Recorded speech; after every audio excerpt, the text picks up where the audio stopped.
नमस्कार। कभी सोचा है कि एक आवाज जो सुरों में ढलती हो वो सदन में कैसे गूंज सकती है। आज बात करेंगे एक ऐसी ही कहानी की, संगीत से सियासत तक के एक अनोखे सफर की। स्क्रीन पर ये जो नंबर दिख रहा है 25, यूं तो ये सिर्फ एक नंबर है, लेकिन इसके पीछे एक पूरी कहानी छुपी है। ये किसी की उम्र है और ये उम्र एक नया इतिहास लिख चुकी है। जी हाँ, ये कहानी है मैथिली ठाकुर की, जो सिर्फ 25 साल की उम्र में बिहार की सबसे युवा विधायक बन गई। अब सवाल ये है कि एक इतनी मशहूर गायिका आखिर राजनीति की राह पर कैसे चल पड़ी। चलिए इस पूरी कहानी को जरा करीब से समझते हैं। तो आइए शुरू से शुरू करते हैं, संगीत से सियासत तक के उनके इस दिलचस्प सफर को। तो देखिए, एक चेहरा और दो पहचान। एक तरफ वो एक जानी मानी लोक गायिका हैं, जिनकी आवाज करोड़ों लोगों तक पहुंचती है, और दूसरी तरफ वो भारतीय जनता पार्टी की एक नेता हैं, जिन्होंने 2025 में अलीनगर विधानसभा सीट से जीत हासिल की। किसी भी कहानी की जड़ें उसके बचपन में होती हैं। उनकी कहानी भी एक ऐसे परिवार से शुरू होती है जहां संगीत ही सब कुछ था। साल 2000, जगह बिहार का मधुबनी। यहीं मैथिली का जन्म हुआ। उनके पिता रमेश ठाकुर खुद एक संगीत शिक्षक हैं, तो जाहिर है संगीत की तालीम उन्हें बचपन से ही मिली। लोक संगीत हो या शास्त्रीय संगीत, लेकिन ये सफर इतना आसान भी नहीं था। कहते हैं उनके संगीत के अभ्यास की वजह से पड़ोसियों को इतनी दिक्कत होने लगी कि परिवार को कई बार अपना घर तक बदलना पड़ा। तो इतनी मेहनत के बाद संगीत की दुनिया में उनकी अपनी पहचान बनी कैसे?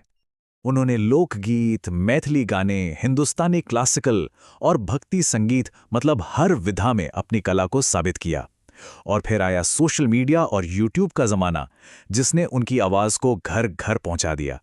और राजनीति में आने से बहुत पहले ही उनका एक जबरदस्त फैन बेस तैयार हो चुका था। लेकिन ये मत सोचिएगा कि ये कामयाबी रातों रात मिल गई। कई रियलिटी शोज में उन्हें निराशा भी हाथ लगी, पर उन्होंने हिम्मत नहीं हारी, और शायद यही जिद और लगन उनकी सबसे बड़ी ताकत बन गई।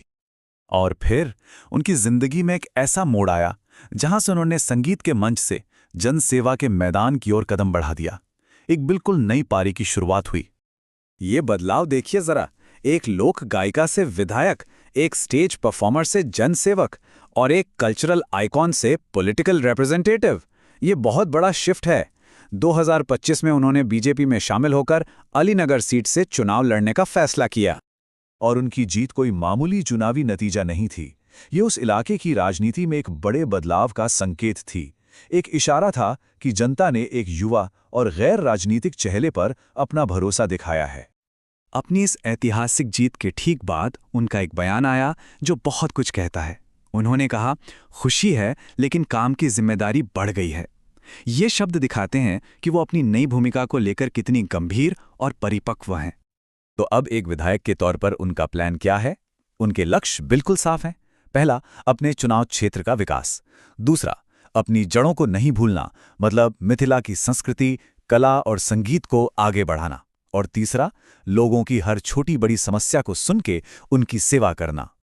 तो आखिर में सवाल ये है कि इस पूरी कहानी का बड़ा मतलब क्या है? असल में ये युवा नेतृत्व की एक जबरदस्त मिसाल है।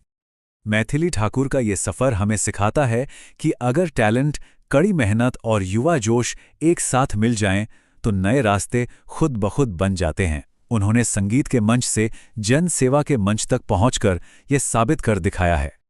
उनकी ये सफलता सिर्फ एक व्यक्तिगत जीत नहीं है, ये एक शक्तिशाली सामाजिक प्रतीक भी है।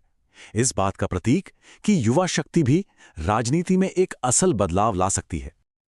और इसी के साथ हम एक सवाल छोड़ जाते हैं, क्या युवा प्रतिभाएं वाकई राजनीति को एक नई बेहतर दिशा दे सकती हैं? इस पर विचार जरूर कीजिएगा।